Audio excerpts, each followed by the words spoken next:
ശാസ്ത്രം ഭാഗം 4.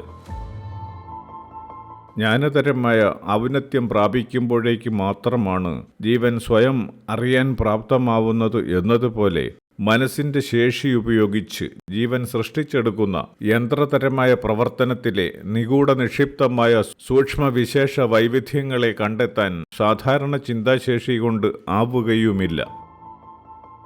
ജീവൻ സൂക്ഷ്മാന്തരങ്ങളെ അറിയുന്ന അവസ്ഥയിലെത്തുമ്പോൾ മാത്രമാണ് പ്രകൃതിയുടെ സങ്കല്പ നിക്ഷിപ്താവസ്ഥകളിലെ ഗുണകരവും അല്ലാത്തതുമായ വിശേഷങ്ങൾ ശാസ്ത്രത്തിന്റെ കണ്ടെത്തലുകളിൽ സ്വാധീനമായി മനുഷ്യജീവനെ സ്വാധീനിക്കുന്നത് എങ്ങനെയെന്ന് കണ്ടെത്താൻ കഴിയുന്നത് തന്നെ.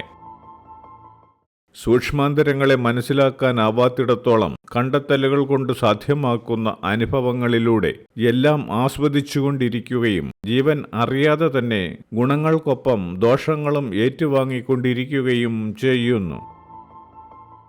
ജീവന് സാധ്യമാവുന്ന ശാസ്ത്രീയ നേട്ടങ്ങൾ എന്നത് ജന്മാന്തര കർമ്മ സങ്കല്പങ്ങളുടെ തുടർച്ച എന്നതായി കാലവൈഭവത്തിന് ഒത്തു സംഭവിക്കുന്ന പൂർത്തീകരണം മാത്രമാണ്. ലോകമെമ്പാടും മനുഷ്യർക്കെല്ലാം ഇന്ന് അത്യാവശ്യവും കുറഞ്ഞ ചെലവിൽ അനുഭവിക്കാൻ പറ്റുന്നതുമാണ് ശാസ്ത്രത്തിന്റെ സംഭാവനയായ വാഹനയാത്രകൾ.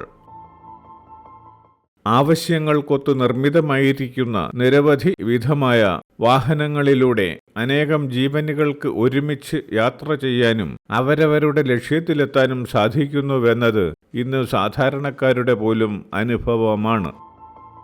ഇത്തരം യാത്രകളിൽ മിക്കപ്പോഴും വന്നുപെടുന്നതാകട്ടെ പരിചയം പോലുമില്ലാത്ത കുറേ ജീവനുകൾ ആയിരിക്കുകയും ചെയ്യും. അനേകം ജീവനുകളുടെ ഒത്തൊരുമയുള്ള ലക്ഷ്യബോധത്തിന്റെ പൂർവജന്മങ്ങളിലെ പ്രവർത്തനം എത്തി നിൽക്കുന്ന അവസ്ഥാപ്രാപ്തി എന്നതാണ് സൂക്ഷ്മമായി നോക്കുമ്പോൾ ഒരേ ലക്ഷ്യത്തിലേക്കുള്ള പരസ്പരം അറിയാത്ത യാത്ര എന്നത്. ഇവിടെ യാത്രയ്ക്ക് ഉപയോഗിക്കുന്ന വാഹനം എന്നത് ജീവനും മനസ്സും ഉപയോഗിച്ച് നിർമ്മിച്ചതും ജീവരൂപങ്ങളുടെ തന്നെ വിഘടിതവും ഒപ്പം സംയുക്തവും പ്രവർത്തനക്ഷമവുമായ നിർമ്മിതിയുമാകുന്നു.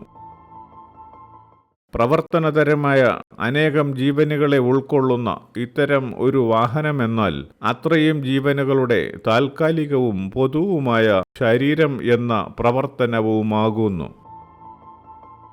ഒരു മനുഷ്യ ശരീരത്തിന് സംഭവിക്കുന്ന കേടുകൾ അതിൽ വസിക്കുന്ന ജീവനെയും പ്രവർത്തനത്തെയും തകരാറിലാക്കുന്നത് പോലെ തന്നെ അനേകം ജീവനുകളുടെ പൊതുശരീരമാകുന്ന വാഹനത്തിന് സംഭവിക്കുന്ന കേട് യാത്രക്കാരായിരിക്കുന്ന ജീവസംയുക്താവസ്ഥയെ പ്രവൃത്തി തുടരാനാവാത്തത് ആക്കുന്നു. വാഹനങ്ങളിലൂടെയുള്ള യാത്രകൾ എന്നത് ഇക്കാലത്ത് നിരന്തരവും സാധാരണക്കാർക്ക് പ്രാപ്യവും ആയതുകൊണ്ട് അങ്ങനെ സംഭവിക്കുന്നതിനുള്ള കാരണവും ജീവന്റെ സൂക്ഷ്മലോക പരിചയവും മുജ്ജന്മ അനുഭവങ്ങളുമൊന്നും സാധാരണ മനുഷ്യർക്ക് തിരിച്ചറിയാൻ ആവുന്നില്ലെന്ന് മാത്രം. വാഹനത്തിലിരിക്കുന്ന കുറെ നേരത്തേക്കെങ്കിലും അതിലെ ജീവനുകൾ പൊതുവായ പ്രവർത്തനം കൊണ്ടും അനുഭവം കൊണ്ടും ഒന്നു തന്നെ ആയിത്തീരുന്നു. ഒരേപോലുള്ളതും ഒരേ സ്വഭാവവും അനുഭവഗുണവും ഉള്ളതെല്ലാം അടിസ്ഥാനപരമായി ഒന്നു തന്നെ ആയിരിക്കുകയും ചെയ്യുന്നു. ഒരേ ഗുണമാർന്ന ഏതു സാധനവും എവിടെയായിരുന്നാലും അതല്ലാതായി തീരുന്നില്ല എന്നതുപോലെ വാഹനത്തിലെ ജീവനുകളെല്ലാം കുറെ സമയത്തേക്ക് പ്രപഞ്ചതൽപരമായ കാരണസൂക്ഷ്മ വിശേഷങ്ങളെ ജീവനിലേക്ക് യാത്രമുഖാന്തരം സന്നിവേശിപ്പിക്കുക എന്ന അനുഭവത്തിലൂടെ ഒന്നായി തീരുന്നതുമാണ്. എന്നാൽ വ്യത്യസ്തമായ മനോവ്യാപാരങ്ങളും ലക്ഷ്യങ്ങളും നിമിത്തമായി ഒരൊറ്റ രൂപമായി തീരാതെ വ്യത്യസ്ത ജീവനുകളും മനസ്സുകളുമായി നിലകൊള്ളുകയും ചെയ്യുന്നു. യാത്ര പോലുള്ള പ്രവർത്തനങ്ങളിൽ ജീവൻ വ്യാപൃതമാകുന്നത് മനസ്സ് കണ്ടെത്തുന്ന ഏതെങ്കിലും ഒരു പ്രത്യേക ലക്ഷ്യത്തിന്റെ സാക്ഷാത്കാരത്തിന് വേണ്ടിയാകുന്നു.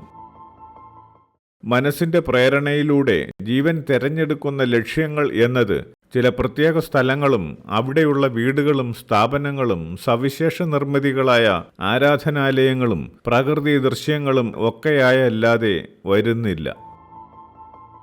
നിർമ്മിതികളും പ്രകൃതി ദൃശ്യങ്ങളുമെല്ലാം അതിസങ്കീർണ വൈഭവമായ ഊർജ വൈവിധ്യ സംഗമം എന്ന ജീവന്റെ ലക്ഷ്യങ്ങളാവുന്നു എന്ന് വരുമ്പോൾ അത്തരം ലക്ഷ്യങ്ങളുടെ ഉത്ഭവത്തിന് കാരണമായിരിക്കുന്നത് ഉജ്ജ്വലങ്ങളായ മനഃശക്തിയും രൂപതരമായ ആ നിലനിൽപ്പുകൾ ഉജ്ജ്വല മനഃശക്തിയെ ഉൾക്കൊള്ളുന്ന ജീവന്റെ പ്രവർത്തന ഫലവും എന്നതായിട്ടാണ് തിരിച്ചറിയാൻ ആവുക.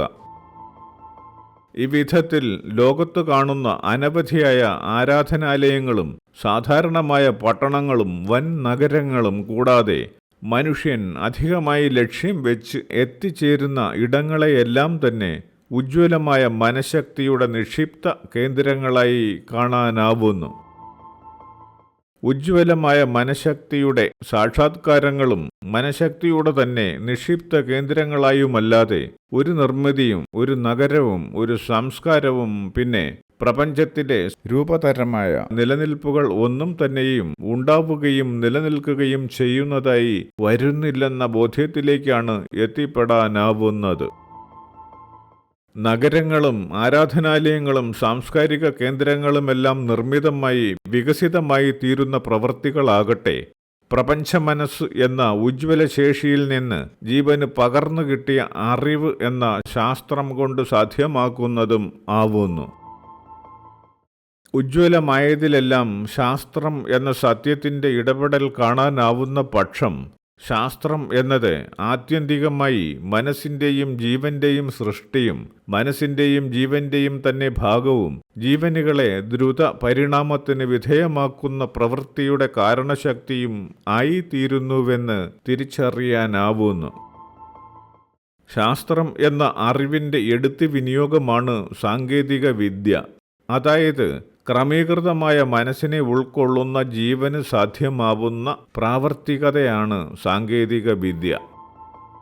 ശാസ്ത്ര സാങ്കേതിക വിദ്യകളിൽ അധിഷ്ഠിതമായ പ്രവർത്തനങ്ങൾ ഓരോന്നും അത് നടപ്പാക്കുന്നവരും ഉപയോഗപ്പെടുത്തുന്നവരുമായ ജീവശേഷികളിൽ നിക്ഷിപ്തമായിട്ടുള്ള സൂക്ഷ്മമായ യോഗ്യതാവിശേഷങ്ങളെയാണ് വ്യക്തമാക്കുന്നത്. ഏറെ കാലങ്ങൾക്ക് മുമ്പ് ജീവിച്ചിരുന്നവരും ദൈവസങ്കല്പത്തിൽപ്പെട്ട് നിൽക്കുന്നവരും മനുഷ്യരാശിയുടെ അറിവിൻ്റെയും സംസ്കാരത്തിൻ്റെയും ഒക്കെ നിർമ്മാതാക്കളുമായ കാരണോർജ ശക്തികളുടെ സൂക്ഷ്മ സ്വഭാവത്തിലുള്ള ദർശനവും അശരീരിയുമായ അനുഭവങ്ങൾ ഇന്ന് ജീവിച്ചിരിക്കുന്ന നിരവധിയായ മനുഷ്യർക്ക് ലഭ്യമാവുന്നതായി കേൾക്കാൻ ഇടവരുന്നു. എല്ലാവർക്കും അനുഭവവേദ്യമാകാത്ത വിവിധ വിശേഷങ്ങളെക്കുറിച്ചുള്ള കഥകൾ വിശ്വസിക്കുക തന്നെ മിക്കപ്പോഴും പ്രയാസമുള്ള കാര്യമാണ്. സൂക്ഷ്മ ദർശനങ്ങളും അശരീരികളുമായ അനുഭവങ്ങൾ സംഭവിക്കുന്നതായി വികലമായ മനസ്സുകൾ മുതലെടുപ്പിനു വേണ്ടി നുണക്കഥകൾ ഉണ്ടാക്കി പ്രചരിപ്പിക്കാറുമുണ്ട്. ഭൗതികമാനങ്ങൾക്ക് പ്രാധാന്യം കൊടുത്ത് വികസിപ്പിച്ചെടുത്തിരിക്കുന്ന നിലവിലെ ശാസ്ത്രം കൊണ്ട് ദർശനവും അശരീരിയുമായ അനുഭവങ്ങൾ സംഭവിക്കുന്നുവെന്ന വാദത്തെ തള്ളാനും കൊള്ളാനും പറ്റാത്ത സ്ഥിതിയാണുണ്ടാവുന്നത്.